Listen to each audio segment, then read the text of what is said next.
out of the old school Marvel, like old school Marvel comics. Like, I mean, we're talking like first appearance Iron Man, like all those guys. Who would you say was your favorite consistently?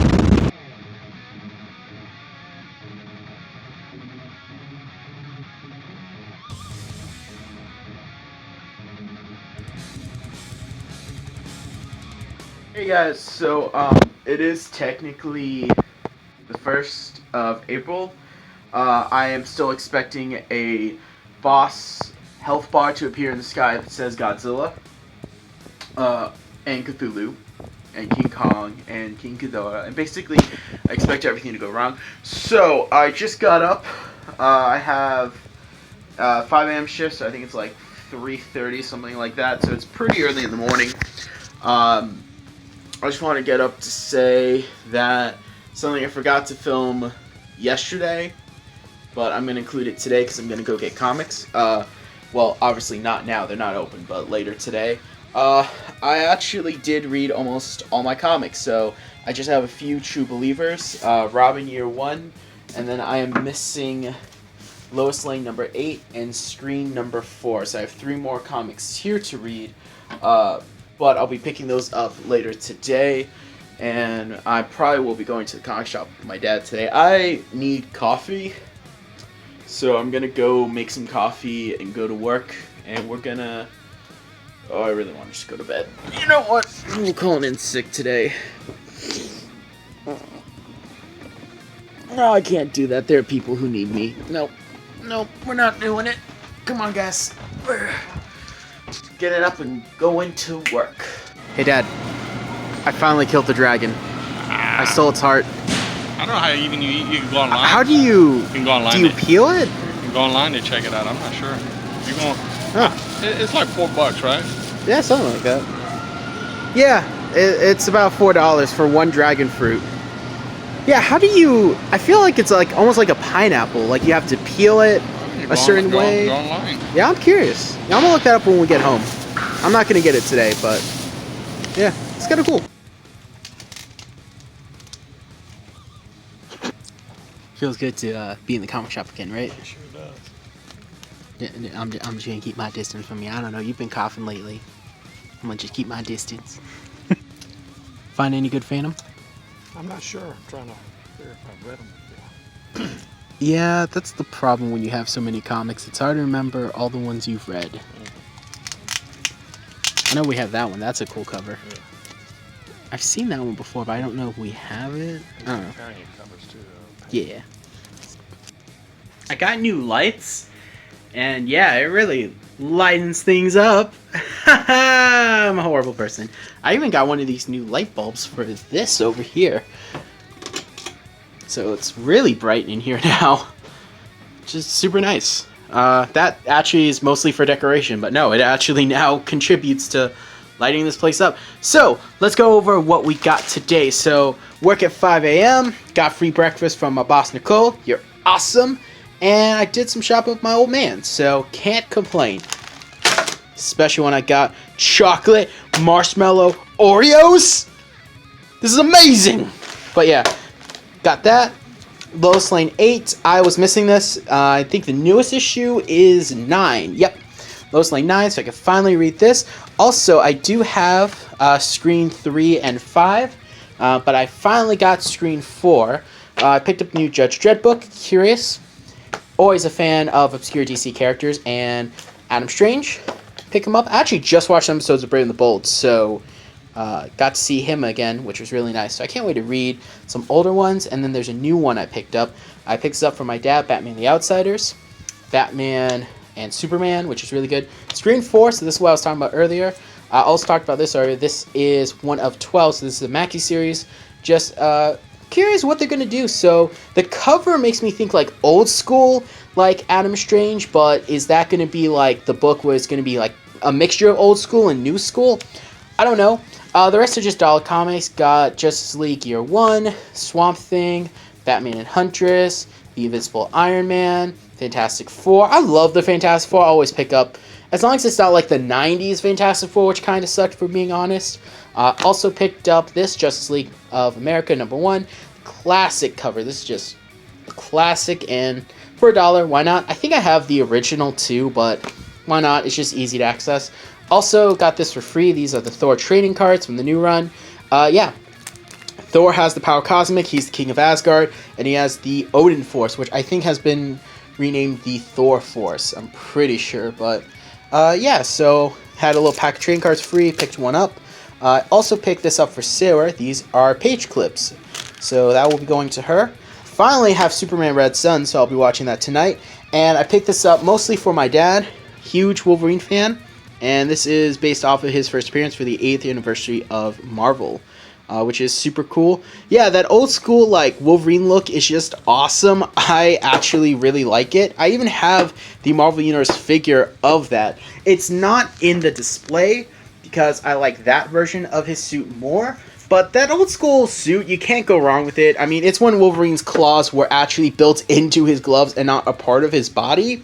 So, yeah, you know, can't go wrong with that. Also, I'm rendering some animation. That has been going on all day. I think I started that right at 1 o'clock, and it is 7:38, and it's not even... Oh, it's a little over halfway. Okay. A little over halfway. Guys, rendering takes time. That's why animation takes a long time, and 3D animation is quicker than traditional animation. But yeah, rendering takes a while, and it's nice that I can just set it to render and go to bed or go to work. I don't have to be at school. I can't even do that, but you know, gotta love that virus. Hey guys, I want to do a quick update to show you guys something kind of funny, because something that a lot of people don't know, and I'm surprised people really don't know, especially with today's modern age, animation takes time. Specifically, if you're doing a lot of 3D animating, it is quicker, yes, but those rendering times, my god. So I'm going to give you guys a sneak peek on something I'm working on. So here's the project I've been working on. Now, it took about 2 days to actually do all the modeling for the environment, and then it took another day to do the animation. So I finished Friday around, I would say probably 11, 12 o'clock, and I set it to render Friday. It is Tuesday. It is Tuesday, almost 9 o'clock, several days later, and it's still not done. Like, look at that number. Like,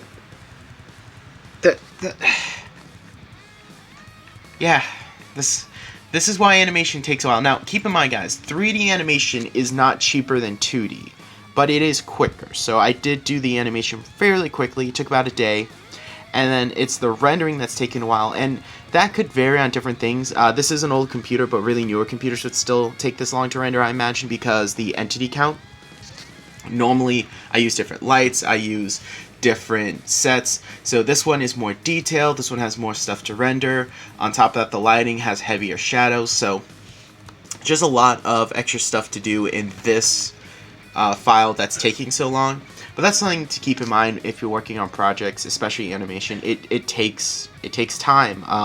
My first ever double-digit animated short took 11 weeks to work on. It was 11 weeks of hard work to just for 11 minutes, and that's including the credits too. So really, I think I had about 9-10 minutes of animation by itself, and it took just that long. So animation takes time, especially even 3D, because you got to model everything. But you know, when you get that done, the actual animating part goes by pretty quick, and then you have the struggle of rendering. So yeah, just keep that in mind. But yeah, so can't wait for this to be done. I do plan on doing animation month, where we'll have a month or two of just animation. So I'll be posting my animation reels, and we'll just be having fun with that. So I can't wait. I'm very excited. This series is something I've been working very hard on, and I can't wait to show you guys. But we're going to do a build-up where we show the 2D work all the way up to this as kind of the conclusion to everything. So hopefully you guys like it, and I can't wait to show you guys more in-depth stuff about it. Also today I went to Walmart and I got some Oreos, but I also picked up 2 other Godzilla figures. I picked up Space Godzilla and Shin Godzilla. I still have not seen Shin Godzilla. I've seen clips of it, and I have to say, from what I've seen, I actually really like the movie. I've heard it's not like everyone's cup of tea, and it's not the best Godzilla movie, but if you like kind of the more serious and horror tone of the original, that it's a good movie. I also redid this section a little bit. I still haven't seen the anime ones. I've have to say, from what I have seen, because I've seen clips of it, not bad. The animation could be a lot better though. And I've moved Mechagodzilla up here, Kuryu. And then I'm going to put Space Godzilla, who's one of my favorite Godzilla villains of all time. He's up there with, I don't know why, I like Ingruis, who's more of like Godzilla's partner. So I'm going to put him right here on top of the little collection. And he's going to be right next to Mechagodzilla. This is my favorite Mechagodzilla design too. I absolutely love it. And yeah, so they're just kind of chilling there. So I picked up some Godzilla stuff, picked up some Oreos. Also, good news, I finally got my comic list down. So if you notice, all those comics that were there, I actually did go through and I read them all. Only things that are left are just some True Believers and Dollar Comics.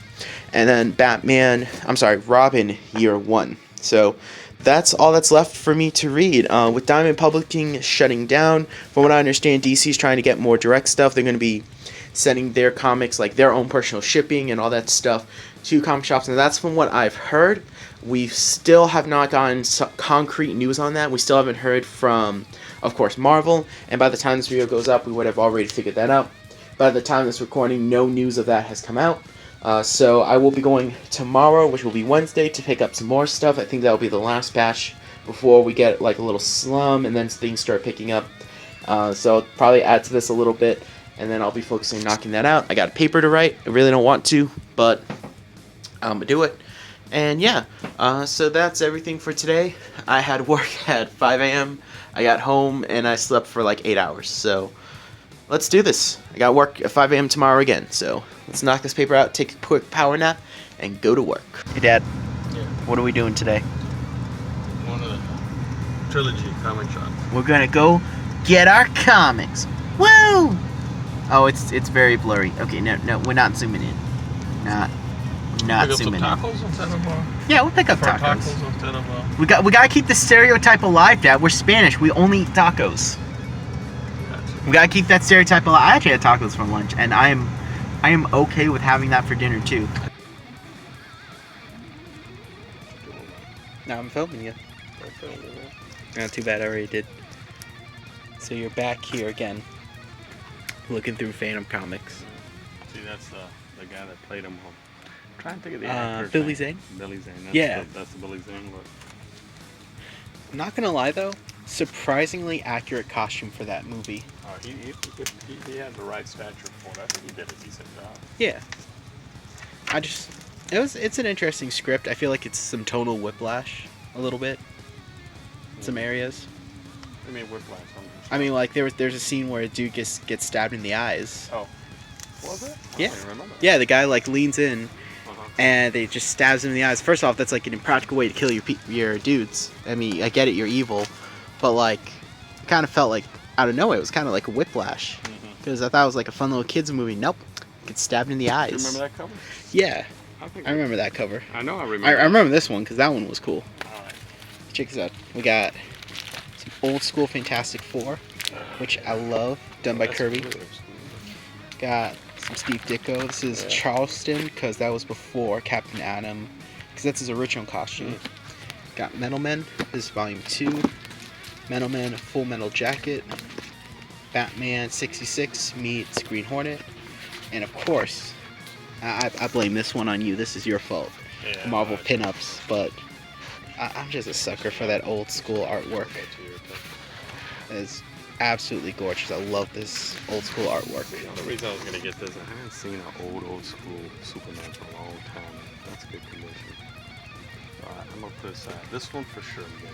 These That two are one's cheap. nice. Like, I can't be. I've got these, but for the price, they're gonna be The $1. Fly has always been, especially like, you could tell the artist was heavily inspired by Neil Adams. In fact, who's the penciler on that book? I don't know what. I think it's Ditko that did it. Yeah, you're right, he did. I think you're right. I think Ditko did do The Fly. Ditko's a great artist, great creator.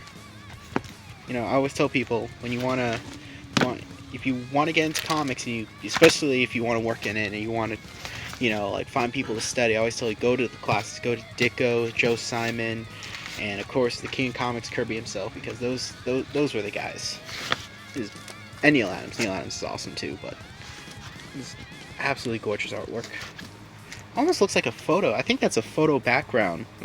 that they drew. So that's a little bit of experience. Kirby did a lot of that when he did Fantastic Four, and especially on the New Gods. I was getting this for the Marvel Man. Marvel Man is great. Let's go in these. I can always get this another time. And then this one I was going to get because of Blue Devil, but I couldn't put them back. This is the one that I'm just not sure about. I would say that looks like a lot of fun. This one? Yeah. Oh, dude. That looks like just fun. Some good old-fashioned comic book cheese. So I spent an extra lot because of you. And I now, should have never showed you that movie. yeah, now, so several books, and you kept adding I know at what the he's very gonna do. end. He's going to try and get a free dinner. Yeah, so I knew that was coming. Now that is fair negotiating. I don't know. It is on the table, a free dinner, because that was an extra like $40, all on you. 40, I don't know about that. That was that, yeah, because the book was like $39, and then I got some Get your old 20% schools. off, man. Yeah, I got my 20%. It's 30% off. 30. So that if he's giving you 20%, giving me 30%, then that says something. No, he gave me 50 for back issues, but I don't know what you get. You got to spend what, over $30 you get? Yeah, $30 is it's $30 and you get 30% off, and I thought then it was 20. That's what, unless he changed it. no, it's always been 30. And then right now, by the time this vlog goes up, the deal will not be available, but all back issues are actually half off. So you picked up some more Phantoms. Yeah. You picked up quite a bit. A little more than I wanted to, as expected to, but it's hard to pass up a good deal. Yeah. And they had some really good old Yeah. school Thor I put aside, so I'm gonna pick that up next week. But yeah, I would say, and I'm gonna open this up for debate. I would say out of the old school Marvel, like old school Marvel comics, like I mean we're talking like first appearance Iron Man, like all those guys. Who would you say was your favorite consistently? And this is before my time.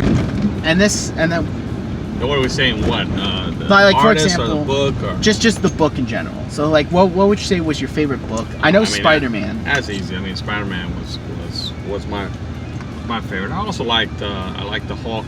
I did like Captain America, and then I thought Daredevil was pretty good and consistent.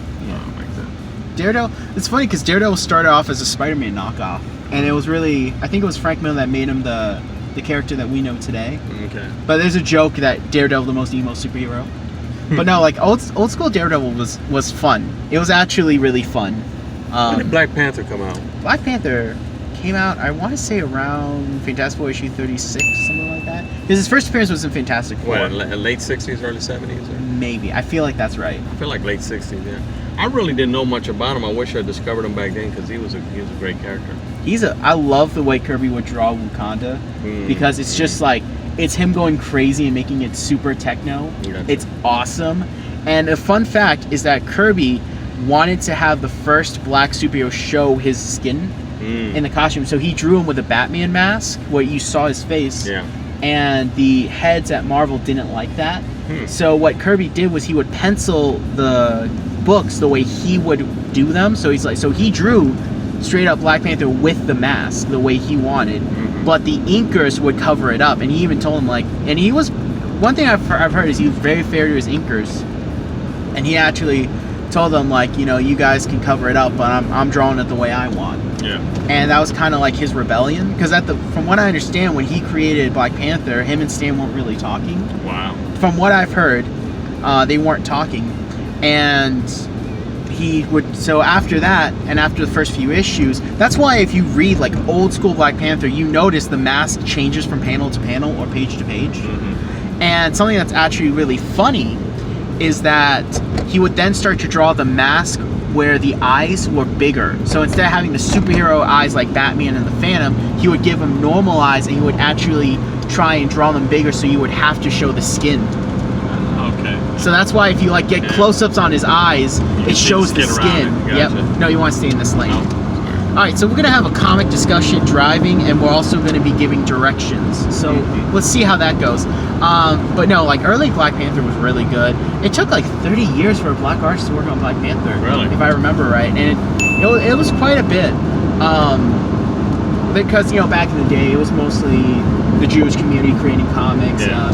There were a few Spanish artists, very few black artists at the time, and there are of course exceptions. There were, but not as many as you would think. And keep in mind, this is what, decades and decades ago, and you're gonna get off on 14A. But I mean, like, what I love about comics, especially like Marvel and DC and indie books, is with Marvel, they're characters you relate to, and it's just the energy that Kirby brought to it, and the unique design and feel of a Ditko comic. And then you have people like Neil Adams who completely changed the game. And then DC, you know, characters you look up to. You really look up to Superman. Yeah. You inspire. Batman, I've always argued, is both, because you can relate to and look up to him. But yeah, and then you have indie books just doing whatever they want because they do their own thing. And I love comic books. I mean, obviously, I do like 90% of this channel is comic book art and just talking about comic books. But yeah, that's kind of something that I've always loved. And out of the old school Marvel, I've always loved Fantastic Four. Fantastic Four for me was always a big one that I enjoyed. What about DC? What about you? What's a book that you know, from your childhood or early DC that you really, because DC's funky with its early time. Yeah, I'm talking about from my early childhood. Early 70s, late 60s. I like Superman. I'd like to pick up a Superman comic. Let's see, Flash. Flash was big. Yeah, because you grew up with Barry Allen. Barry Allen, right. See, that's what I meant by DC wonky, was that, because remember, like, DC, like, what we think of DC, like, back then, when they were first starting, it was completely different. Because you had the first incarnations of these characters, you had weird continuity, you had, like, it was very strange, it was very different from what we know. So, like, when you go read, like, early Batman books, it's very different from, like, the Batman that we know. I would say a book that I consistently liked as a kid was Jaime Reyes' Blue Beetle. Like, his Blue Beetle run was consistently good, and it was so good. And I remember you would buy that because you grew up with Ted Kord. Because he grew up with Ted Kord, I grew up with Jaime, and given the trend of DC, my kid will probably grow up with a different Blue Beetle. Yeah, but you know what I liked about DC that you don't see anymore is particularly with Action Comics or Adventures of Superman. I don't remember which one, but what I love, sometimes I just buy it because it would have at the back a 16, like, or smaller page, maybe it's an 8-10 page, some other character which was a secondary character, and he would appear in that. So sometimes, you know, I've got introduced to a lot of characters that I liked later on. Captain Comet, you know, Airwave.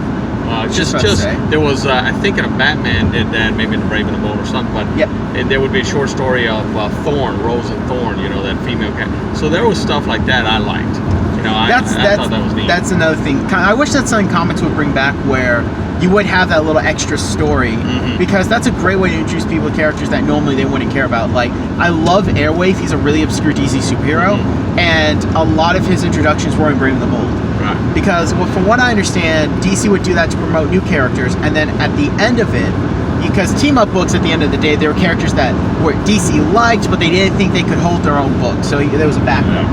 So that's what team-up, that's what the Avengers were, that's what Justice League, that's what, not Justice Society. Justice Society was the first superhero team in comics, and they were just like, well, we could, so why not? But generally, that's what team books are.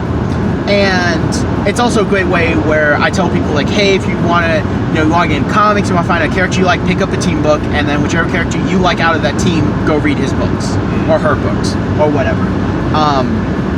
And then Brave and the Bold was just to do it more directly. And they still had, like, the mini issues, too. But, you know, that whole little mini in there, you know, was great, because those characters needed to be seen, needed exposure, but they couldn't produce the sales to basically be their own book. You know, sometimes Hawkman or the Atom would appear or something like that too. Those are great to kind of broaden the knowledge of your universe for, you know, for the general public, you know. And what happens is you get into it and you want more. You get a taste of it and you want more. So it was neat. It was neat. I enjoyed that. I know right now, in terms of books that have shocked me with how good they are, I love the Metal Men, and that Metal Men book is really good. It's doing some interesting things, but overall I really like it. Hawkman is stupid good. That book should not be as good as it is, but it is phenomenal. Scott Snyder, he's killing it with Justice League. Brandis is killing it with Superman. The current Detective Comics run is really good, because they're on like 1021. Really good. I finally caught up on everything. And I love how now we're getting reprints for like $1 of older comics, and I think that's really awesome. smart. Because, like, I'm not gonna I would love to spend the money to get like older issues, but it's so expensive. And the fact that, hey, it's a reprint for $1. And one thing I like is you have the dollar reprints, and then you have the full, what I'm calling the full price reprints, where they reprint a old comic for like modern prices. So let's say like, okay, let's reprint first appearance of Wolverine. We're gonna sell it for the modern price, but they print it on modern paper. And it's a, as far as I know, it's a complete recreation of the original comic, except for the paper quality. And on the cover, it does state the price. So it actually does say, instead of like 25 cents, it says $3.99. And that's an obvious way you can say, okay, you know, like, because you could easily say like, oh, hey, this reprint is the original. But no, that's a good way that they avoid that confusion. And it just makes it so that, you know, you can get a copy and experience what it was like back then. And you don't have to go buy and spend money on a Marvel Masterworks on archives and spend, you know, 40, 50 bucks. So I think you're seeing those not as popular today. I mean, it's a lot of money. And so these like one-shot things, you know, and then they're probably fly off the shelves because people know it's kind of a surprise to it. It's not like an archives I can order at any time. You got to get it that week. It's probably going to be gone, you know, and it's neat. That's what I love about the True Believers. And then DC just calls them dollar comics, I think. Yeah. I'm surprised they don't have a catchier name. But yeah, I really have been enjoying the True Believer Fantastic Force. They have been absolutely phenomenal. That's good stuff, you know. And I used to like the Brave and the Bold too, you know. Brave and the Bold has always been good. You know, and the team up with, I was a big Green Lantern fan, so Green Lantern with Green Arrow, so, you know. Yeah, again, that changed the characters forever, because for what I understand, the Hal Jordan you grew up with was serious, and Green Arrow was jokey. Yeah. And then what I grew up with was Hal Jordan is jokey and is kind of like a playboy, and then you have Oliver Queen, Green Arrow, who's like more serious. And that's funny how I grew up with it reversed. And from what I understand in my research, it was that series that actually switched them. Well, you know, Green Lantern wasn't overly serious. He wasn't a Batman type. Yeah. At the same time, he was never as jokey as he was now, though. Right. And then Green Arrow was more like, you know, if you remember the old, or you watch the old reruns of the old pirate films, or Earl Flynn, you know, he was kind of a swashbuckler buckler type of personality, you know, looking for adventure, can't wait to get into the adventure and the fight, you know. But he wasn't a buffoon in any way, shape, or form. Yeah. So that was different. That was different about it, you know. And but there's a lot of good stuff that came out. I think Marvel, I love both of them.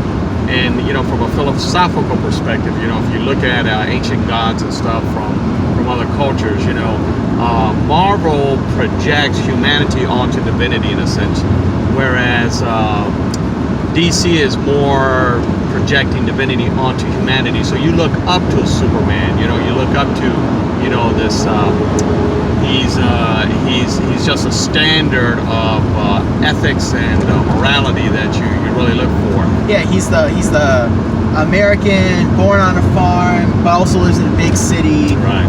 Kind of guy. You know, he's showing us the higher view of man, what we could be, and the consistency of that character. Whereas Marvel is like the old Greek gods. You know, they got these superpowers, but they're like, you know, they're like human beings on steroids. They get into fights, they commit adultery, all kinds of stuff. You know, when they get a fight, the only difference is the whole mountain shakes, you know. So it kind of Marvel's more like that. So, you know, there's a different emphasis on it, you know. But DC being around so long, you know, they got that deep open. They can go to characters that, you know, you probably haven't seen in years, and they can put them in a little 8-page or 12 pages in the back on a Superman issue or something like that in the 70s. And that was just, I love that kind of stuff. I thought that was great. That's also why I like DC's Elseworlds, because they'll give the spotlight to other characters. Like Deceased had a huge spotlight of it was Blue Beetle and Booster Gold. Damian becomes Batman, and they'll just spotlight like Black Canary. She becomes a Green Lantern. Like, she just straight up becomes Green Lantern in that book. And that's one thing I like about the Elseworlds, is that it has consequences. So like, characters stay dead, but at the same time, it's also like they have so much fun. They can just keep pulling. Like Plastic Man is such a cool character that's underused, but that's like an example of just. And even then, like, I would say Plastic Man's like a B-lister, But I mean, you got characters like Airwave, the Metal Men, Hour Man. Like, you have this deep vault of characters that DC has, and a lot of, I find, like, their E-listers are sometimes better than Marvel's like B and C listers, which, you know, controversial statement, I admit, but at the same time, that's just kind of a thing about DC, is they have really cool characters that you may have never heard of, but they are awesome when you like start reading them. You know, even I'm surprised. I collect the old Migos. There's a company called, and you know, I'm not purposely plugging them. I just think people should be aware of them if you like that kind of stuff.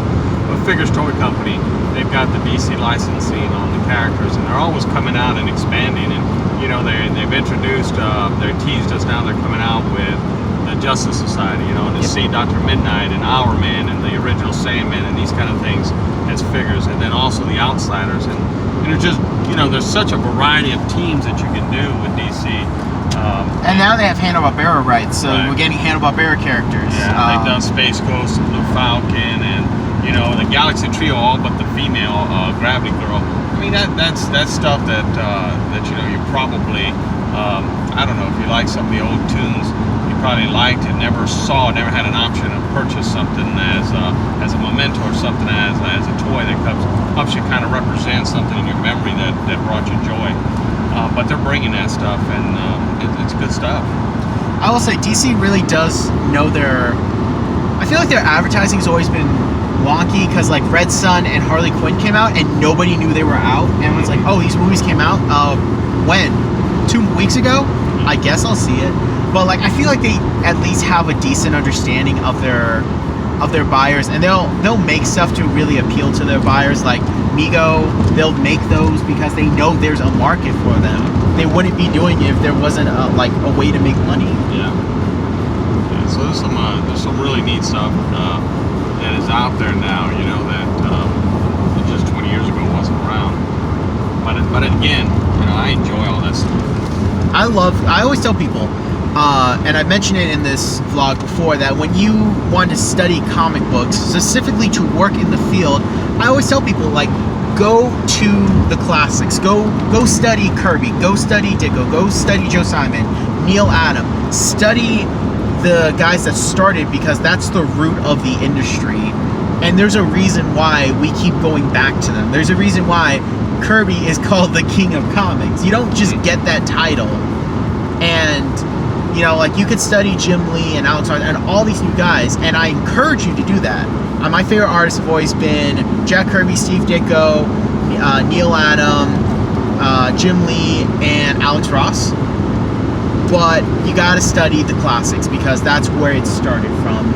And it's kind of corny reading the older comics that are like almost 80, like they're 80, 70, 60 years old, but they're still fun. Yeah, you know, if you get something that my son introduced me to was, you know, if you look at Superman's great nowadays and stuff, but if you go back to those early issues, the energy and excitement, you just don't realize. You can see why he was such a big phenomenon.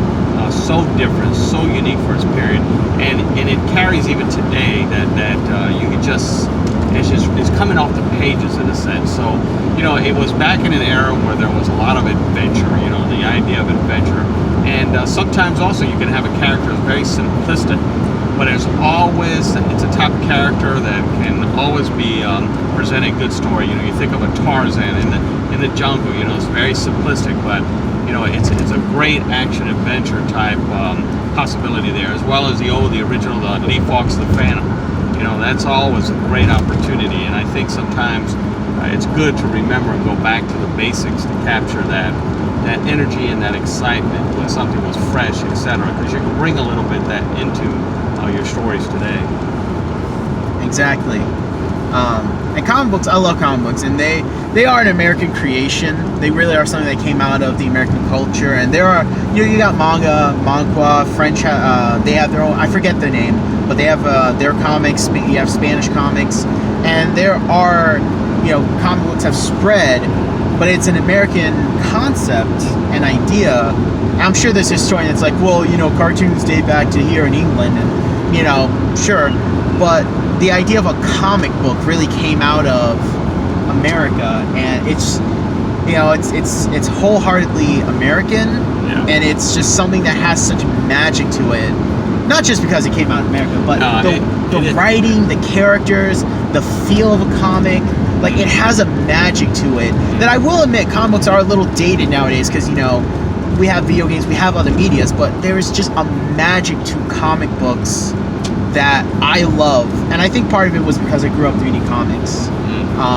I do believe that was a huge part of why I love comic books. I feel like you have to grow up with them. But I mean, there's just something about comic books that have a magic to them that they're unlike any other media, where the characters don't have to age. Well, I think when you said it's like no other medium, it's there's two things that are uniquely American: these superhero aspect of comic books and westerns, Western movies and such. And once you develop an appetite for it, nothing else will satisfy you. And that's we need to give a taste of that, or develop the appetite of a new generation, because once they get it, then there's no video game or anything can be a substitute for it. Not that those things aren't great and they can't entertain, but there is something different about a comic book. Yeah, and even then you could use it to introduce people to comic books. Like speaking of video games, like Arkham City and the entire Batman Arkham games, phenomenal games. But like that's a great way to introduce someone to Batman. Batman the Animated Series, the DCAU is what introduced a whole generation of DC comics. I know Watchtower Database, they talked about how like they only read comics because of those cartoons. And DC has always had great, not to just Marvel's had good cartoons, but DC has consistently had good cartoons. Even like the stuff that gets panned, like Beware the Batman, had good elements to it. It had good parts to it. I know I'm going to get slack for defending that show, but I thought it was good. But there's always something good to take away from their stuff, and it's always been good. They always have something fun. And, we're just two guys that love comic books. And, I think what was neat about maybe the era of the 60s, 70s in the comics, it wasn't too cartoony. Sometimes when they go for a younger audience today, I think it's too cartoony. It's too cartoony. Yeah, it kind of insults the youth a little bit, the very young. They want to aspire as though they're big people too, and they're reading something that's important. And it kind of threaded that needle where I think it satisfied a broad base, the art, the kind of some of the stories, not all, that it had a broad audience. I think today, I know they're following maybe the baby boom generations or whatever, but they tend to have forgotten that segment, and that's the future. If you don't capture them, I know the present, but it's important. But you've got to think about the future as well and be invested in it, and I don't think enough of that is being done. I agree. Because I feel like that's one thing I like about True Believers is that, and one thing I loved how DC was putting comics in stores, and of course they actually got the flack with the Superman one. DC, you should have, that's on you. You caused that controversy. That was a story that should not have been in Walmart. Though people like took off on that because like, guys, it wasn't a snuff film. I know people were saying it. It was just a little more mature than what I would have put in a book that's going out in Walmart.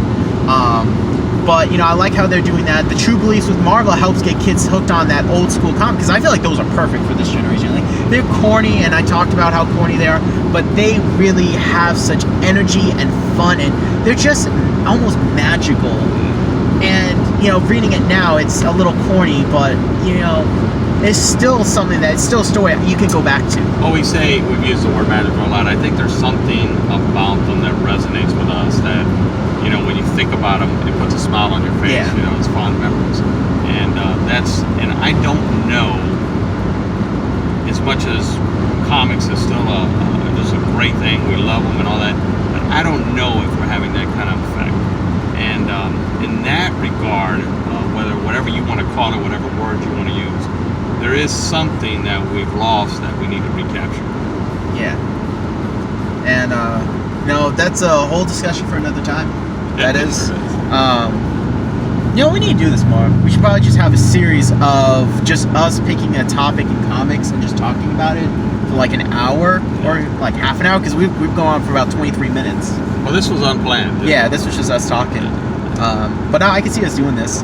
because I think we have a unique, really, perception because we have you who grew up with comics and you are on the older side of the comics. Not when they first started, but around that time. And I hope not. You're not that old, but I've grown up with comics all my life because of you. So I grew up with the classics, but I also grew up with comics that came out during my time, and I'm reading modern comics. I'm not reading everything, but I'm reading quite a lot of modern comics. I try to stay on top of it, and I love the industry. I love, my dream is to work in the comic book industry and really make a difference and inspire people how comics inspired me. But I think if we can get Taylor here, who is a huge comic book fan, but not, I don't want to say like he's not as big a fan as me, but he's not reading every book every week, I would say. So I would like to get him here and we just have a perspective where we just talk about the industry from our point of views, because we got the classic, we got the more modern, and we got an intermediate, and I think that'd be a lot of fun to do. It's interesting. I just you pricked my curiosity and things popped in my mind as you're mentioning things. So that whole issue, that problem with Walmart and that issue of Superman, that tells you that a little bit of your market. There are younger ones that are buying them, and the parents are concerned. We think we're past those days. Maybe really not. Maybe there's some that don't pay very much attention to it. But if there's a group out there and you have to do your own marketing, then in a sense that lends a little bit of an advantage to DC, because DC's heroes are something that you aspire to. Yep. They can be a good role model. And my goodness, we live in a day and age where that certainly is so important because it's lacking out there. So that idea of being a role model, rather than the Marvel idea is I'm confused, I can relate, these kind of things. That has its audience too, but you write to really your strength in a sense if there's a market out there, and I believe there probably is a market out there for this, so they should really target that market, but upgrade the art. It's just too cartoonish. When they try to attract that particular age group, that under 10 or around that 8 to 12 years old or so. What do I know? That's my opinion on it. Yeah, I do agree with you. I think the like when they do kind. This is one thing I like about DC is Wonder Comics right now. It's kind of more for younger audiences. It's more like for teenagers and young adults. They have good artwork where they're not super cartoony, because that is one thing I do agree with you on, and I have a pet peeve is it's a comic. I get it. But why does it have to be so toony just because it's for little kids? Like, I understand you want to do brighter colors, and I love comics with bright colors, actually. Though I do love me some good noir-style comics, too. But that's more for Batman, in my opinion. Either way, I love bright color comics. So keep the bright colors, but tighten up your artwork, get better anatomy. Honestly, just do what they did in the 70s and the 60s. Because that has appeal. I wonder, when you go to that lower audience, or that younger audience, you want to bring down the price. You don't have to use the same quality paper and such. The vulnerability of the text itself is something that a young person will want to protect, take care of. Just like, they have their favorite toy, whatever, they want to protect it. And there is something to that. You don't have to use the best quality paper. And I've drawn on newsprint before, and newsprint is cheap, guys. If you have been following Battle Loot, you would have known that I've spent I think it's like 18 by 20 by 22, like 100 sheets of that stuff. Like, I picked up for $6 before. Newsprint is dirt cheap, and I think that's one thing that would definitely help just the comic book industry in general, if books were printed at and then have the trade paperbacks be the higher quality. Just a thought. That's one thing. There was this one comic series that came out that I actually really enjoyed. I forget the name of it. Picked up all 5 issues, and they were printed. They were dirt cheap. They were less than $2 because they printed it on newspaper. But it doesn't have to be like a graphic. You said trade paperback, that higher quality. You can use that, for the $4 comic, for a different audience. I'm talking about to capture that younger generation. That you need to lower that price a little bit, and that price point. So because with money getting tight and how crazy things are, there's a lot of indie books that suffer because people are like, well, do I want to spend that on this when I can pick up The Flash or Batman?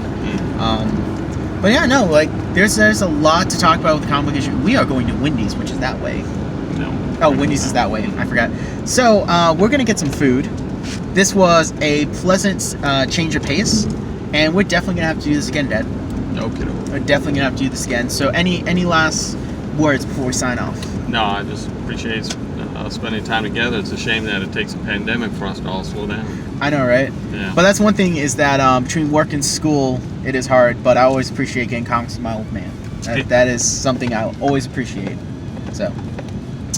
I do too. I like big movies. Yeah, because he grew up with comics, and he is the reason why I grew up with comics. And they are just kind of, you know, we have more than that, but it's kind of like our thing, is comic books and cartoons. Yeah. That's the bond forged through many hours of reading. And I have a fun story. I'm going to end this on a happy note. Is that I was happy to see Ted Kord in Brave and the Bold, but it really threw me off. And would you like to know why? Why? Is because I grew up with him. He would read me, because he has all the old school Ted Kord Blue Beetle comics, and he would read them to me, and it always pictured Ted Kord's voice as yours. So it threw me off hearing him talk, and it wasn't your voice. That's cool, man. So I'm gonna leave it off on that fun little story, little Battle Brawler fact, a little J-Rod fact right there. Awesome. So yeah. All right, next clip. Happy Easter, guys. I have today off, but I play on building some bookshelves. I already built one, and we're gonna do a time lapse of me building the other one because I think it'd be really fun and a nice change of pace.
Alright, got both shelves made, so let's figure out where we're putting them. Okay, so the bookshelves are in place. Hey Dad, you could probably fit a small one right in here.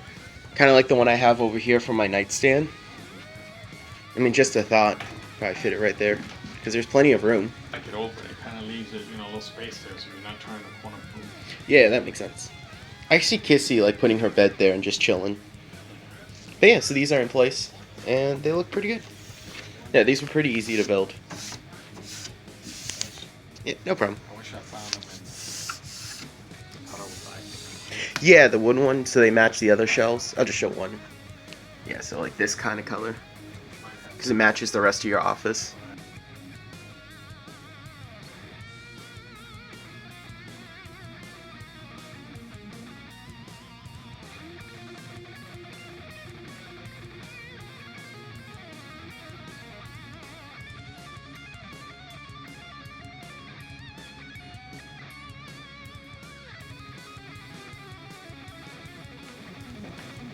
Hey Mom, that's a tasty ham. That's a tasty looking ham. I'm gonna just steal one real quick, don't mind me. No, that's actually really good. Seriously, that looks really good, Mom. Well, good. I'm glad you like it. At least we get to eat early today, huh? Yeah, I know, right? Yummy, yummy in our tummies. I'm gonna just see a little slice of pineapple. Fun fact, did you know that pineapple helps your body digest meat faster? It does. Yes, so All right, fun fact. We need to serve. Yes. Happy Easter! So, Mom, what have we learned today? We learned that we can rig anything we want. We learned why clamps are the #1 thing movie studios buy. Yes. Yeah. I love those clamps. Yeah. I actually had to use another stand tripod as a clamp to get the clamps to clamp these. So I have also another clamp clamping the battery to charge the phone because the tablet's plugged in, all connected to a tripod.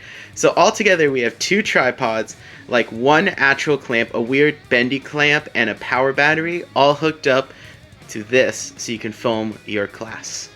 I'm not filming a class. I am filming an open house informational.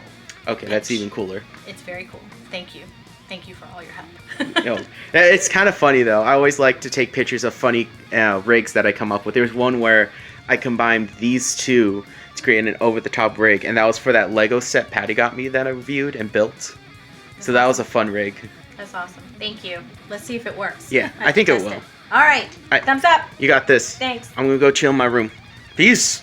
I believe I've shown this on camera before, but I'm not 100% sure. But this is my first ever set of shading pencils. I've had this for almost 5 or 6 years. It's been a while. I got this when I first went to Pensacola. It was my first semester, and took a drawing class. Loved it. The highest grade I ever got was a D, but their grading system was stupid. It ever since then.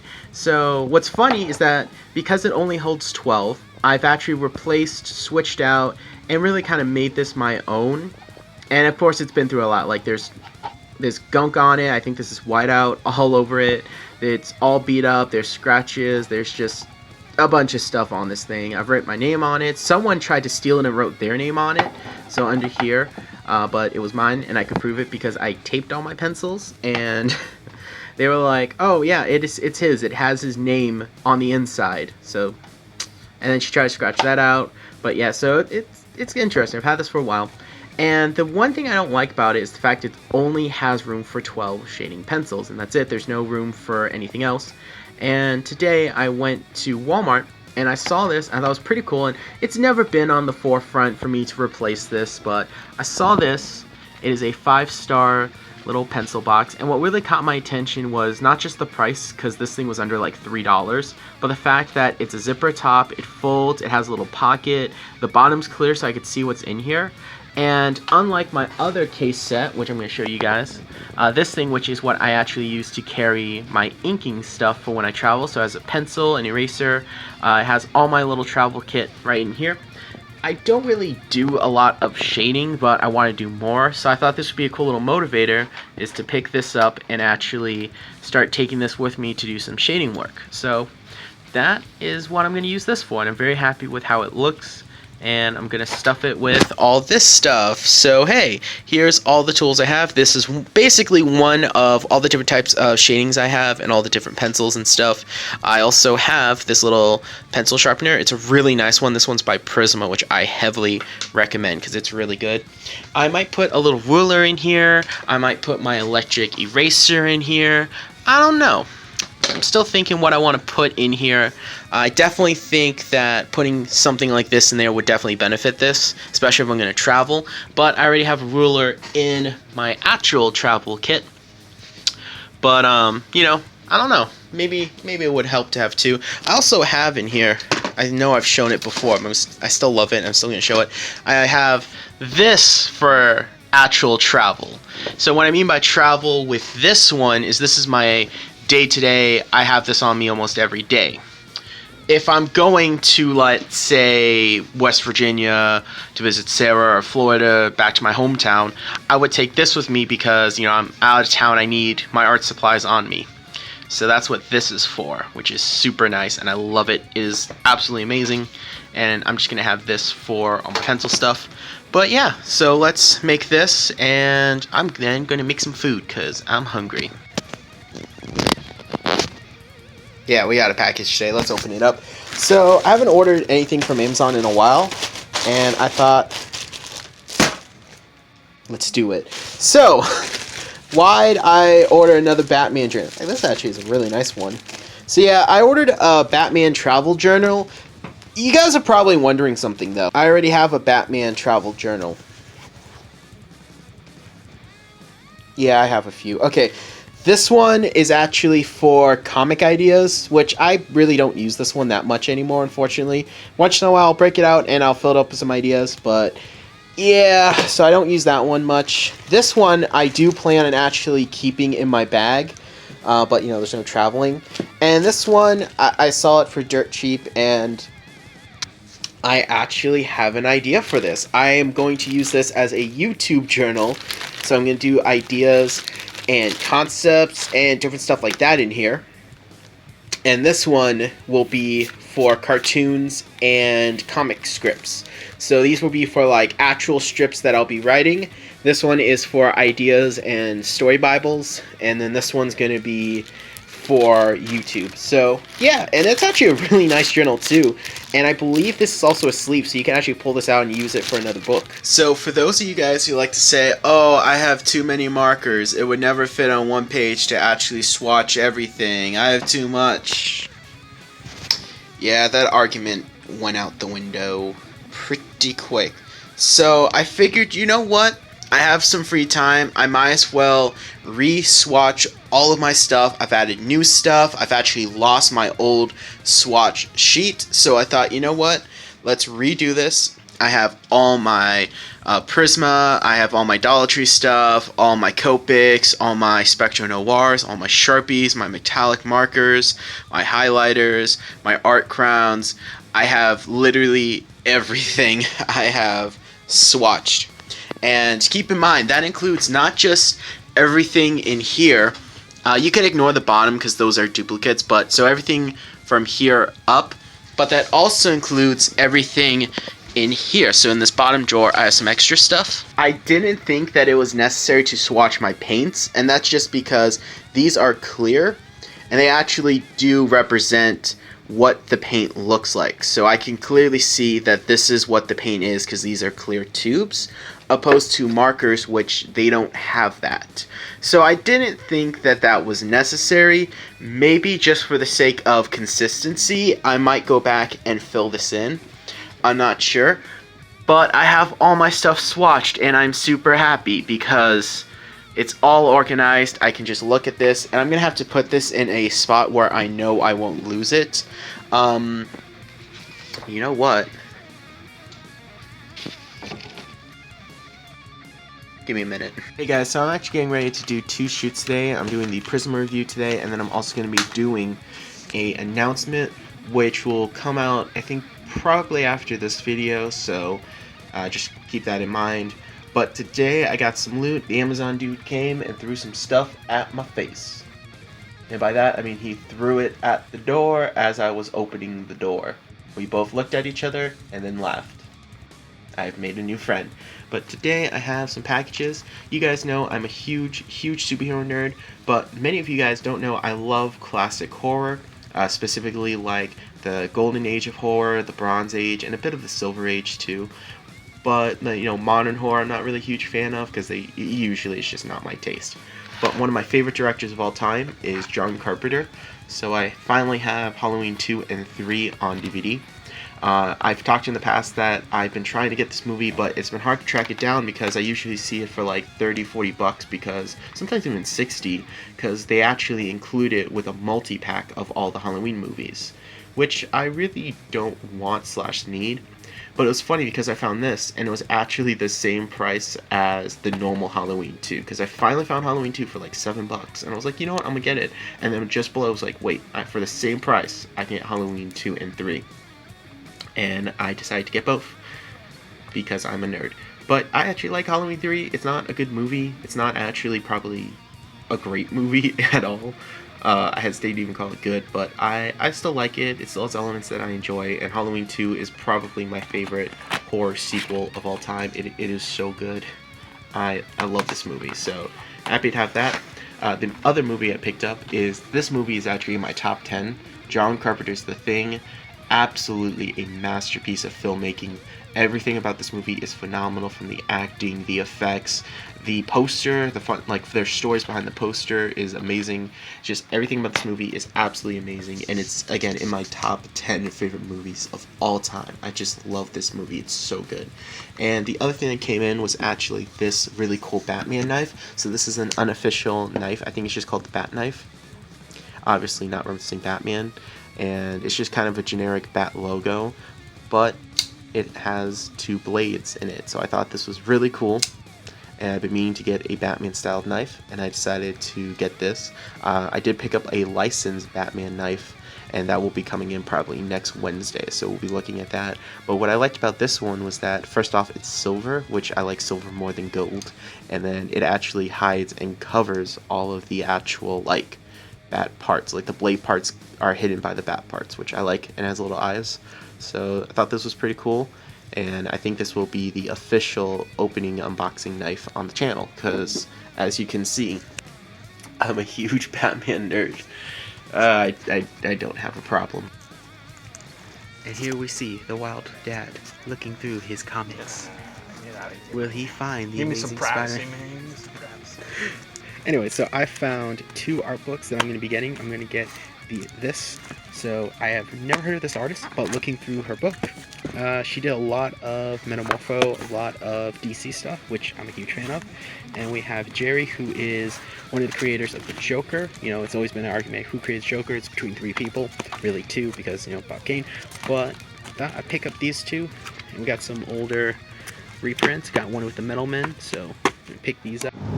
We have successfully traversed the dangerous comic shop. We have ventured into society to gain our necessary equipment.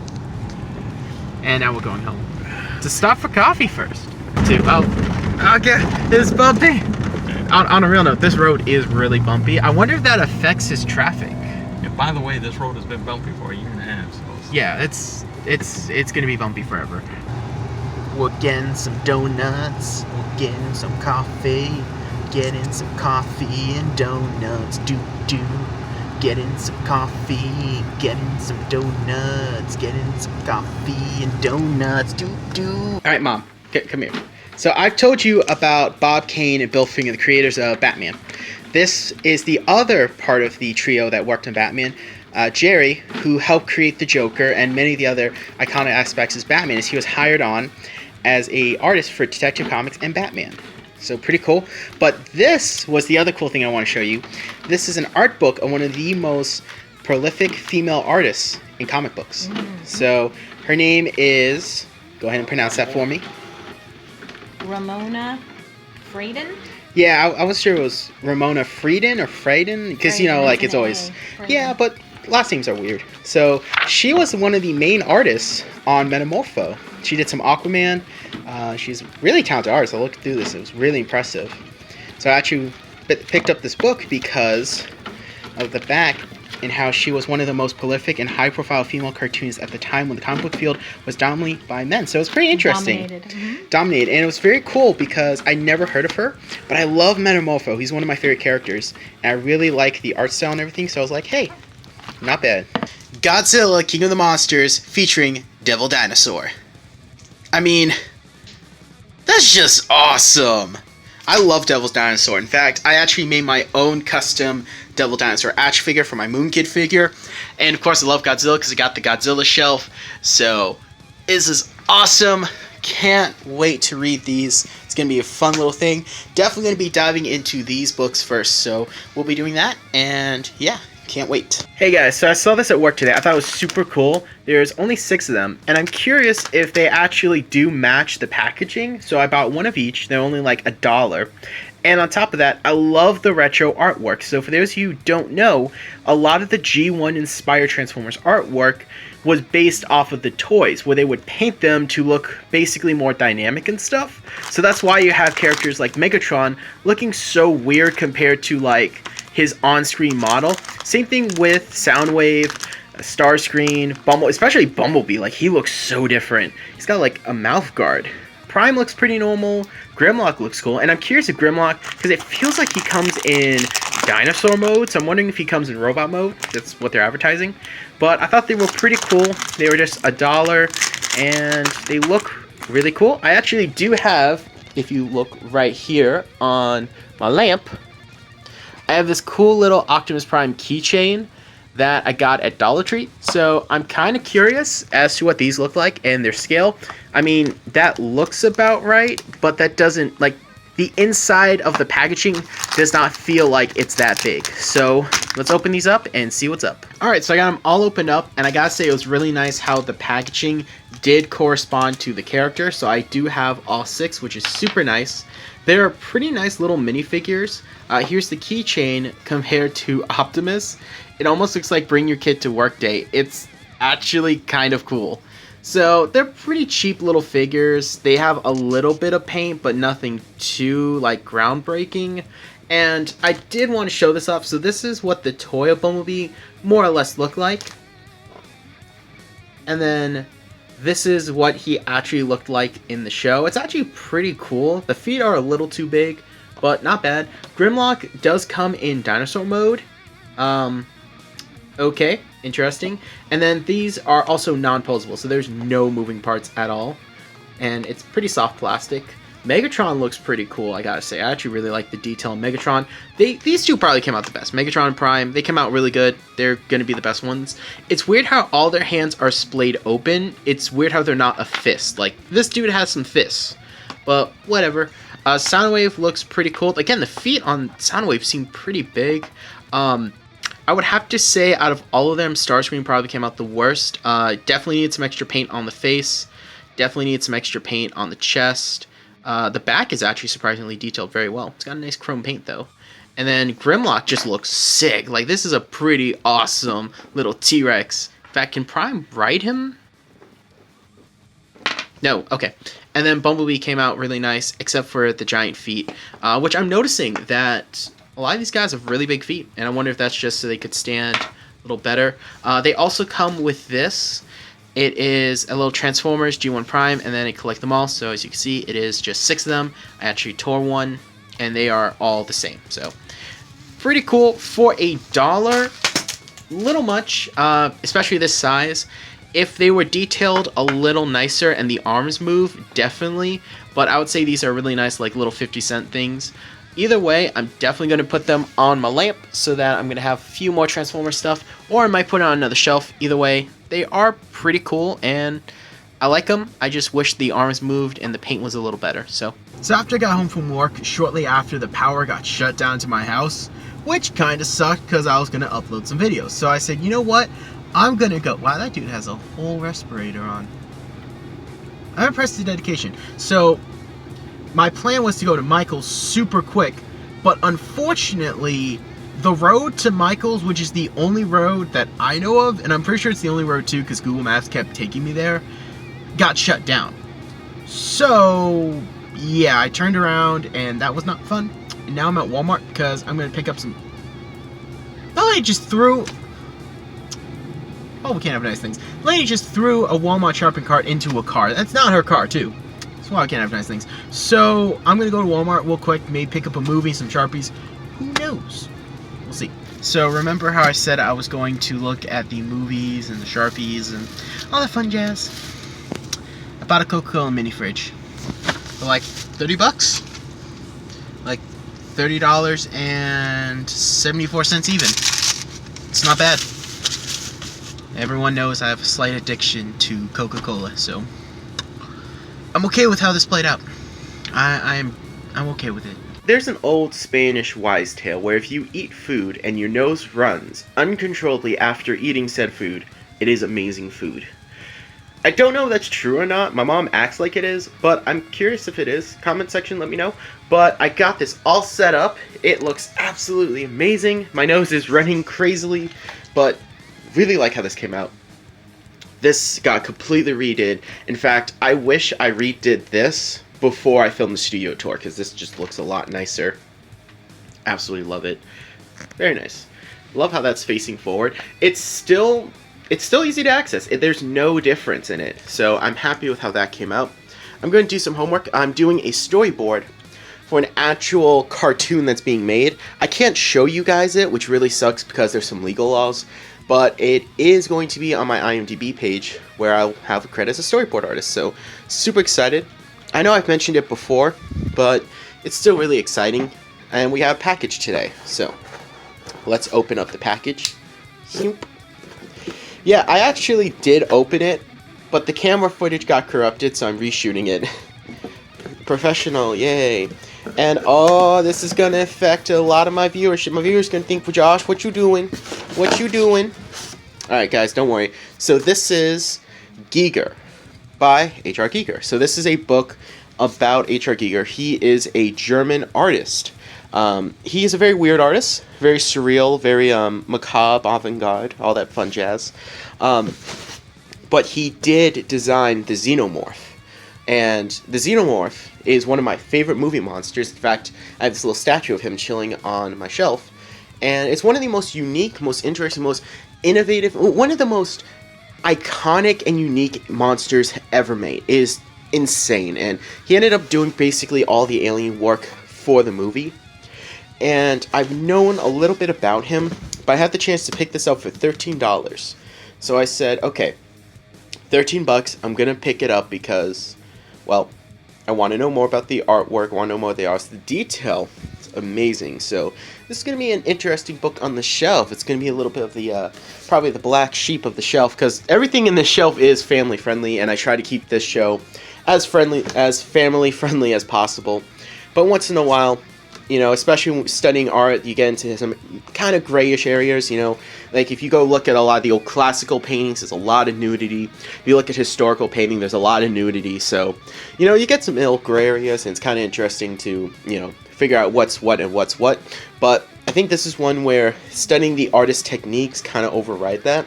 And that's something my mentor, Mr. DeGangi, actually did mention to me, was that, hey, you can appreciate a good artist's techniques, but just keep in mind what they're doing with it.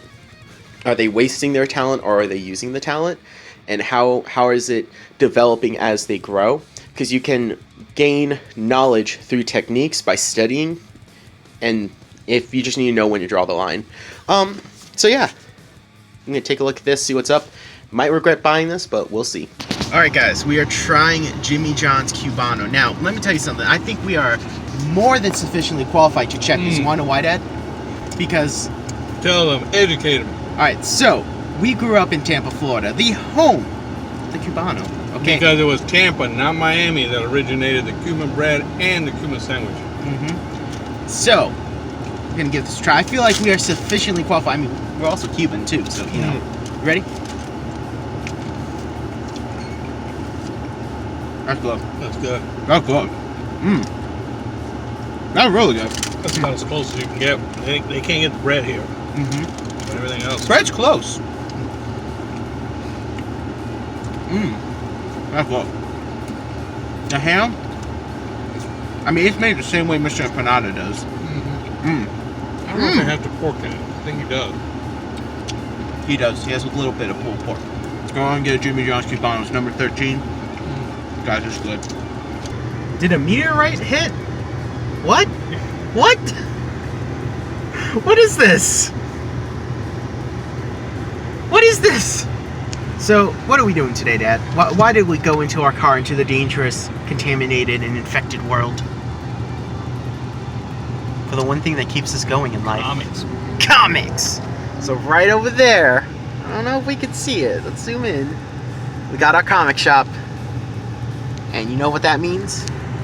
We're gonna get us some comics. I know you're gonna be hitting those back issues again. That's right. Hopefully the sales gonna keep going. I hope. And I'm gonna see if I can find some books on some authors and stuff.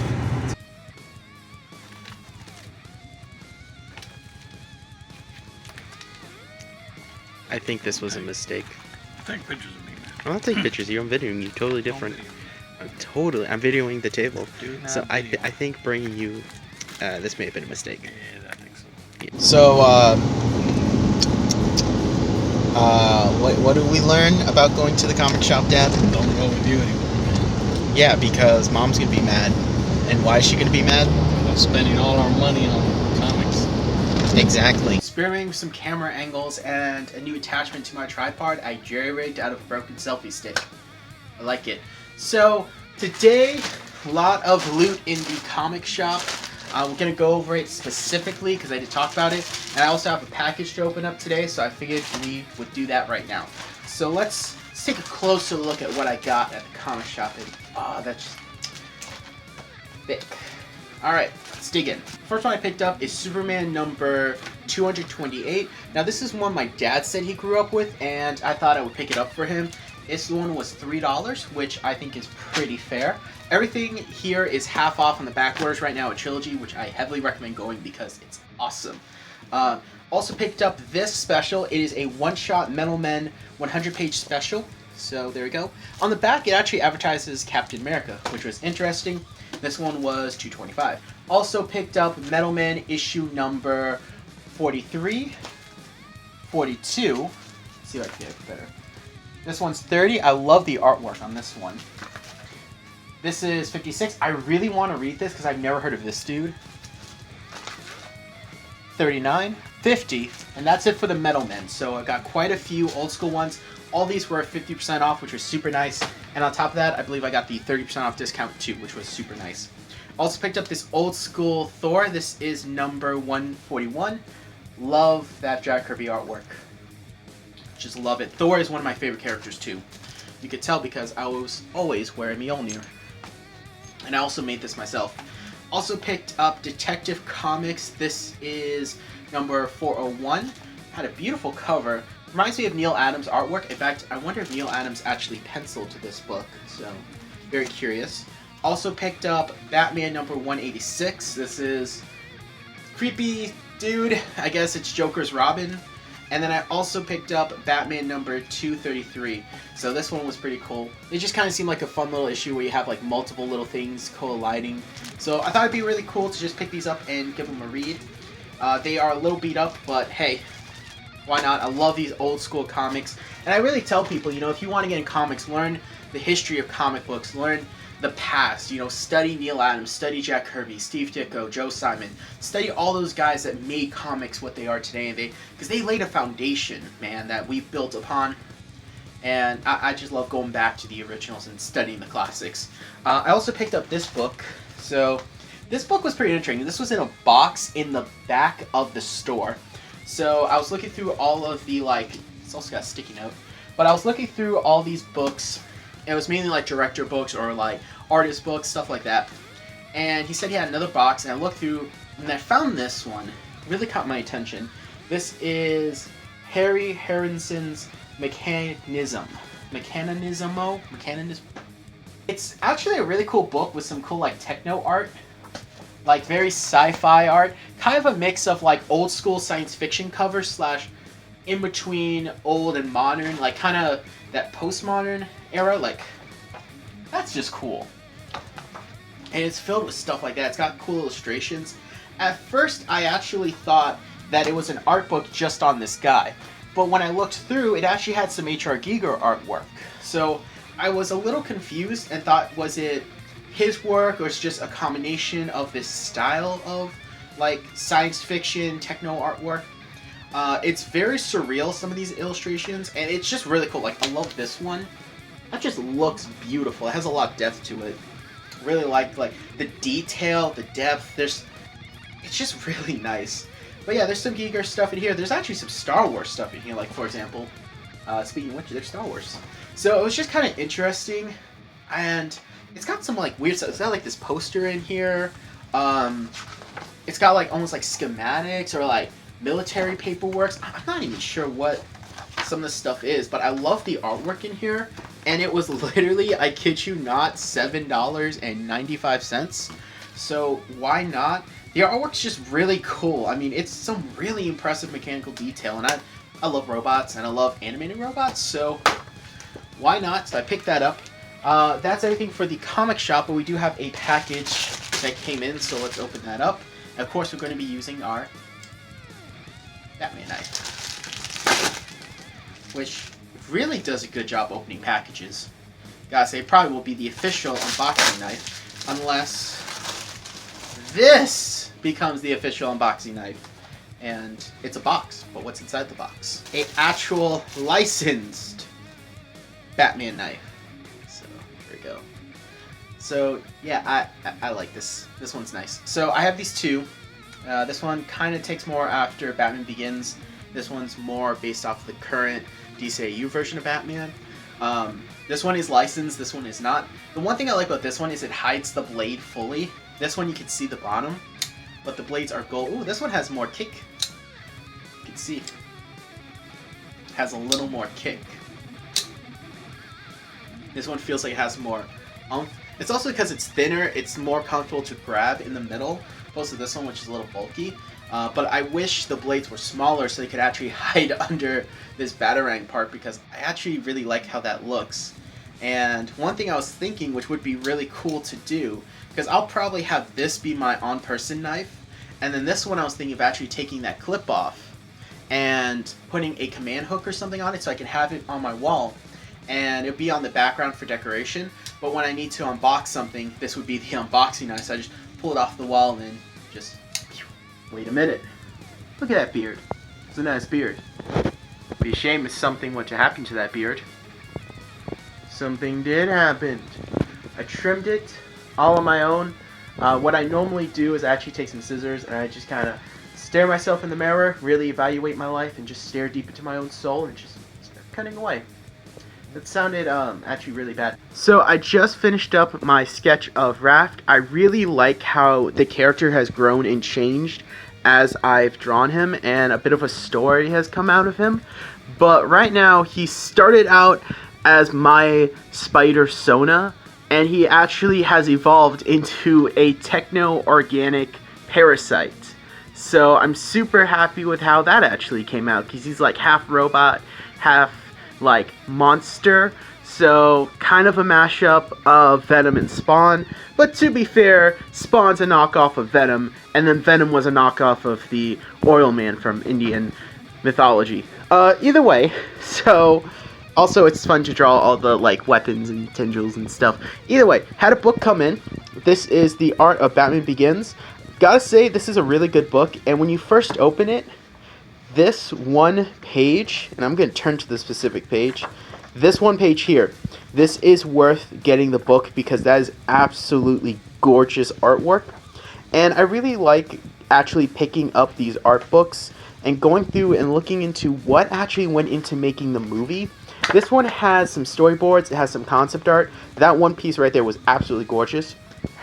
I wish it had some more of the weapon designs, but it's a really good book. I got it super cheap. I think it was like 10 bucks, which is really good.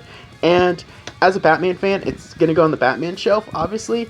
But as a huge Batman fan, I love looking at what this movie could have been, because I do have problems with the Nolan trilogy as a whole. But I also have to admit, it's probably the most realistic interpretation of Batman. And I say that with hesitance because I feel like the Arkham is probably one of the better interpretations of Batman outside of the animated series, because they took the Christopher Nolan approach of make Batman realistic, but they were also like, hey, have a character with green skin, have Mr. Freeze have blue skin, and needs like they indulged in the comic book absurdity, but they made it so real. It was really cool. So I want to pick up their art book as well, but this is a really nice book, and I'm super glad I picked it up. It's just absolutely gorgeous. We did. We did it again. Yeah. We did it again. So I didn't film in the comic shop this time because there are a lot of people in there today, but we spent money on comics again. Yeah, it'd be too much of a habit. But it's father and son bonding, so Yeah. worth it? Oh, it's worth it. The hesitate. No, The hesitate. I'm changing lanes here, man. I'm on a major highway at 5:30 traffic or something, you know? Going 60 miles an hour. I mean, I gotta, pay attention. That was perfect timing. Right? Yes. Right? So, we picked up quite a bit. You got some really good stuff. Yeah, We a lot of good found some old school Tagcore Blue Beetle. Yeah, I did, and for $1 each, because most of them were like $2, and they had a 50% off sale with the COVID-19 pandemic. The guy's trying to stay alive, so he's making his living off back issues, offering deals. So I mean, it's good. Picked up tons of stuff. Yeah, I picked up a lot. I picked up a Batman figure. We're going to go over everything I picked up. You also had something come in the mail for you today. You had this, if I can get it. Yeah, I have what she's going to show you is volume 2. I had volume 1 and 3. I don't know how 2 got away from me, but they were fantastic. Yeah, so this is by Joe Kubert, who, if you don't know, this is actually the founder of the Joe Kubert Institute of Cartoon and Graphic Arts. I've heard it pronounced both ways, so I'm not sure which one. I think it's Kubert. I could be wrong. His son's a really good artist, too. Yeah, he's awesome stuff. And there's something, about the simplicity of Tarzan, and in the jungle, and really not with a superpower. It just kind of like the Phantom, it just really, it's attractive to me. And he really has a moral sense of what's right and wrong, and the exploitation that takes place in some of these third world nations makes it perfect for a character like him. How do you run out of ideas? Because there's always somebody trying to take advantage of these particular type of nations. The natural resource, they don't have the type of police system, etc., in place to combat it. So it serves perfect for a guy like Tarzan to come along and be protector of the jungle or whatever. And if I'm not mistaken, he also wrote the book too. Did he? All right, so he wrote the stories as well as was the artist? Yes. Yeah, you know what? It really doesn't get enough recognition, because when you look at that time period and you really put aside what your favorite hero is, just look at loving the comic book venue, and then just looking at the story or reading the story, they're just as good as anything. To me, they're cut above most stuff that was put out during that period, so it's really enjoyable to read. And it came out pretty quick too, because at this point, from what I understand, he was drawing comics professionally since he was about 12 or 14. Keep in mind, this is a long time ago, so he could have walked in and got a job. And at that point, he was drawing so much, he actually started just inking the books. And in comic books, you pencil and you give that to an inker. But no, he would actually pencil his books in ink, and that actually allowed him to meet deadlines quicker.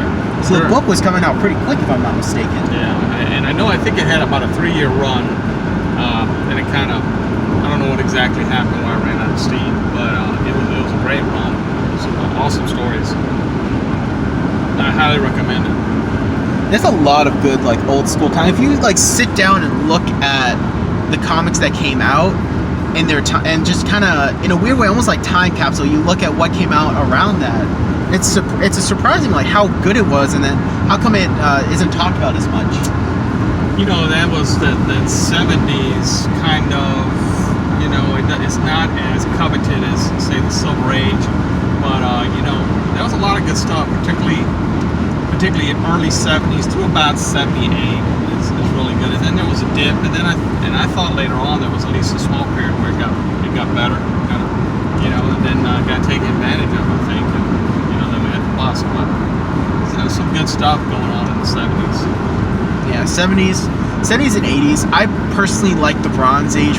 Probably if I had to choose, just as a whole section, I would say probably Bronze is my favorite, because you had more of the serious nature in comics, but it was still very, very friendly, still very open to all ages, but you still had more of this more serious stories. You had a very gothic Batman, which I liked, because Neil Adams, I think that's when he started, was in the Bronze, or right before the Bronze. He's one of those guys that he changed comics forever. Yeah, he brought a sense of... It's a big name, everybody. You don't have to be into the art of the story writers and yet know that name, so... Yeah. He's just brought such a sense of realism to comics with the anatomy. He changed how Batman looked. He really did. He changed the feel of Batman comics. He's a phenomenal artist. But yeah, I would have to say the Bronze. Yeah, I picked up some old Brave and Bold. A couple of Detective, I think, and I always liked the Brave and Bold, because you'd have those character guest stars, and it was always see that combination with Batman. I picked up one where there's 2 guests on there. There's Plastic Man and a Metamorpho with Batman. That can be nothing but hilarious and fun. With a serious Batman, that probably would give him a headache. But I think that's going to be fun to read. I think that's also why Batman the Brave and the Bold did so well, was because that show was just throwing DC characters at the wall. And they had a lot of fun. Probably the one thing I liked the most out of it was their interpretation of the Metal Men. Yeah. That episode where he teams up with Blue Beetle, Ted Kord. The episode where him and Booster Gold go back in time and team up with Ted again. The episode where Space Ghost shows up. I mean, if you could do Space Ghost and Batman together, you could do anything with Batman. You have no limits. Yeah. You know, I was a fan, and most don't appreciate him, I think, enough. But I love Captain Comet. And, you know, he had his own spaceship in the early appearances, usually in a Superman comic, as a 16-page kind of add-on. But I thought it was a great character. I mean, I think you can even do, after I saw Space Ghost with him, I guess you could do Captain Comet with Batman. You can do anyone. Yeah, really cool. I know you picked up one with Ragman, who's a really cool superhero. He's got a cool concept. Yeah. So there's just a lot. That's one thing I like about DC. They just have this well of characters you can pull from, and not to diss Marvel, but I always feel like sometimes, like, DC's E-listers can sometimes rival Marvel's B-listers in terms of just concepts. I picked up a great Daredevil where they're fighting Ramrod. There's Daredevil, Spider-Man, and Black Widow fighting Ramrod. I mean, that's a beautiful cover, classic cover. It's going to be a good story. Looking forward to it. You know, that's another one's great one. And a lot of Batman. I was surprised how many times Wildcat appears with Batman. Yeah. And picked up some old Justice Society with Dr. Midnight, Hourman, and of course Wildcat. Those are great characters, and a few Spectres as well. You know, you start getting in the late 60s, early 70s Spectre, and that's about as good as it gets as far as I'm concerned in comics. Yeah, that old school Spectre's such a good, especially like when you had what was that writer? Joe Orlando, I think. Joe Orlando tells a story, and you're probably familiar, a lot of you, with comics. If you're not, this is a great story because it tells you. You know, stories come out of great imagination and sometimes personal experience. Joe Orlando took the writing duties, but he in the early 70s, but he did a great job with it because he had just recently got mugged, and he felt helpless, and he wanted vengeance on the people that kind of, you know, mugged him and did these things. So there was an edge to the Spectre. Yet, you know, he couldn't do everything he wanted because this is the early 70s. The morality of the people at the time and the audience they were targeting, you could only go so far. Yet, I remember one issue where he caught up with the bandit or the criminal, and it was an old sawmill, and he turns him into wood, and then he cuts him up through the sawmill, and I mean that was pretty edgy at that time, you know. And then, like an Alfred Hitchcock movie, didn't necessarily show the person getting cut, shows the expression on his face as he sees the blade coming, and then of course the next scenes or so where you see kind of the dust of the wood, so to speak, kind of flying around, so to speak. But you know, that's pretty awesome stuff, you know. And Joe Orlando was you know, a victim, and because of that, there was a little edge to him.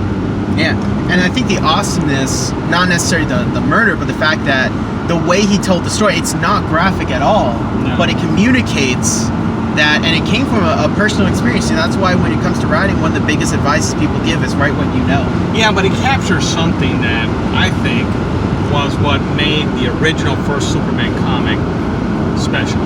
If you look at the first Superman comic, you see the guy that's in the corner bottom left hand side. He's a criminal. He's been dumped out of the car that Superman's picked up, but he's got this terrified look. There's something about turning the tables. There's something about our sense of right and wrong that we want, in a sense, a vengeance upon the wrongdoer. And in that particular comic with Spectre, and I think that run, that small run that Joe had with it, is that you would see the terror in the face of someone that really had no conscience in what they did as a criminal, but yet now they were terrified. They got their what is called just desserts, so to speak, you know. And there was something very satisfying to see that. Yeah. That was a good job in the comics to do that. Yeah, see, that's why I love comics. They are a fun medium. And they did a short with the Spectre, which was really good. And what's it called? The CW Universe Flashverse. Green Arrow was dead, and they brought him back as Spectre. That was weird. Did not work, but no. No. You know, Spectre's, and he's had a few different hosts, so I'm not saying you can't do the original one. right. It just didn't work for me. Yeah, it's it's one of those characters that there's characters you can tinker with, and then there's some that you expect to see them a certain way, and I think Spectre got too supernatural, too funky, too crazy in the sense that you can overdo something, you can overplay a hand, and I think that's what happened with the recent incarnations, if you want to call them that, of the Spectre. Yeah, because at one point, I know during Blue Beetle's first run, they explained that someone tricked him into trying to destroy all magic. And he fought the wizard Shazam. Wow. Yeah, it's weird. Comics are cool and weird like that. Either way, we got some cool loot. We're gonna go over in detail what I got. If you want to show off what you got, we can do that too. And we're gonna go get some coffee and donuts. Yeah, I'm bringing back the song. It's gonna be a song on the channel now. I want a remix of that, guys. Just full auto-tune remix, dubstep, whatever you want. Heavy metal, appreciate that, but just do what you do with that. So I just got back home. We stopped at Walmart and got some pizza, picked up some Oreos and something else we're gonna show off. But my dad is downstairs reading all his books, so we're probably not gonna see what he got, but he did get some good stuff. I want to show off everything I got. Let's get the Walmart thing out of the way first. Shin Godzilla. I have been meaning to watch this. I've seen clips and reviews of it, and it looks like it's right up my alley, but I just haven't had the chance to pick it up. And for $5, I couldn't say no, so it was destiny. So the first thing I got at the comic shop is this Batman action figure. Now this is based off of Dan Cook's design for Batman, off of Justice League The New Frontier. Dan Cook is a phenomenal artist, and Justice League The New Frontier is one of my favorite books that he's done. It is such a good book, and I heavily recommend it. On top of that, his design for Batman, it's not over the top, it's very human. It really does fit with that vintage style he was going for, and I absolutely love it. Like, that just looks great. There are some other figures in this line. For example, there was a Harley Quinn and a Supergirl. I do believe that Supergirl is based off of her design for the series, but that's just, hey, let's take modern Harley Quinn and give it to this design. I don't know why they did it. Either way, really good. It was a tough choice between this and a Batman black and white figure of his first appearance. But considering I have a pop vinyl and I have some posters of Batman's first appearance, I'm okay with getting this and then waiting to get the other figure. This is a really cool treat. I had no idea this existed. This is Frankenstein Alive Alive, and it is illustrated by Bernie Wigson. Now, Bernie Wigson is an amazing comic book artist. He was the one that really introduced more cross-hatching into comic books, and his artwork is gorgeous. Now, he spent the last few years of his life illustrating Mary Shelley's Frankenstein, and the pages are huge. They are bigger than that. They are massive pages. But what they did was they compiled it into a book, which is basically text, illustration, text, illustration, text, illustration. He did so many that actually there's a book that has all the extra pages that couldn't make it into the book. I have not seen his version of Frankenstein for under $80, and I've not seen that little companion book for anywhere under $120 or $150. I mean, that shows you how many people want it, shows you how good it is. I've been trying to get it. I have some bootleg pictures I took from a teacher that had the book, and he let me take some pictures of it. But they compiled it and left it as a comic book. Now, the first 3 issues are his artwork, but apparently the last one, which is issue 4, is someone else's artwork, though it did a good job copying his. It's nowhere near the same quality. But this was issue 3. It's a pretty heavy book, too, and it looks like some extra pages. They didn't have issues 1, 2, or 4, but I'll take this, and it's going to go on the reference shelf. I have a lot of Batman teaming up with the Metal Men, because Batman is my favorite superhero, and I love the Metal Men. So we got Brave and the Bold, another Brave and the Bold. This is Blue Beetle Meets the Question, which is super cool. Oh! I have 2. Huh. That's weird. Did he only charge me for 1? Huh. So I have 2 issues of Blue Beetle Meets the Question. Batman and the Creeper. Batman and the Middleman. Batman and the Middleman. An older Batman and the Middleman. Batman and the Middleman. And then this was cool. I like Wildcat. I think he's a cool character. I found issues 39, 38, and 37 of his series that had like a duplicate guy show up and they were in a boxing match. So I thought that was really cool, so I picked those up. And I was talking to one of the guys there, and he recommended We 3, which is a Alan Moore book, and I'm sorry, Grant Morrison book, and he really, really liked it. He said it was probably the best thing Morrison has ever worked on. So I said, you know what? For $14, I will pick it up. I looked through the art. It's not super groundbreaking, but it's still decent artwork. But it's the story, so I'm going to read it, and I'm going to tell you guys what I think about it later on in the vlog or next month's vlog. Either way, that's all the loot I picked up and got a extra comic. So, yay! I can't wait to actually open this thing up and play with it and start reading these issues. I love comics.